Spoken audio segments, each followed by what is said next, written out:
This lesson is prime and composite numbers, and we can use boards 1, 2, and 3. Not all boards are required for this lesson, but you can use them to support the mathematics and the teaching behind it. Today's lesson, we're going to focus on prime and composite numbers, so we're going to use the blue pawns for the composite numbers, since we have more of them, and the red pawns for the prime numbers. So if we want to determine all the composite numbers from 1 to 100, the easiest way to start this off is to put a blue pawn on each multiple of 2 all the way to 100.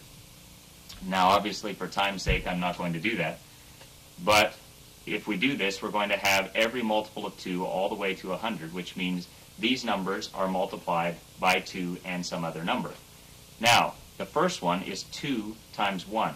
So that's not actually a composite number because it has only one pair of factors, but if we go to the next multiple and every one beyond that, it's always 2 times something is equal to that number, so it is composite.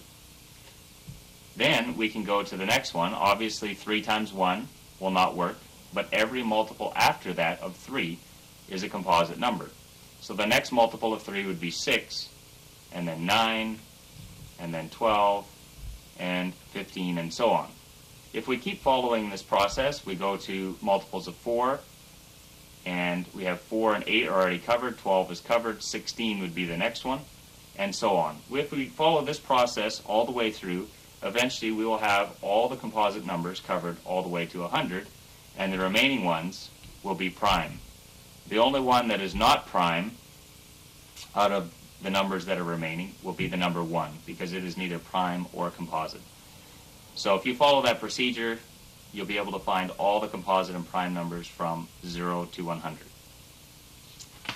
If you need to determine whether or not a number has 2 sets of factors, you can use board number 3. On board number 3, you can see that there are the numbers 1 through 16 written along the top and also along the side.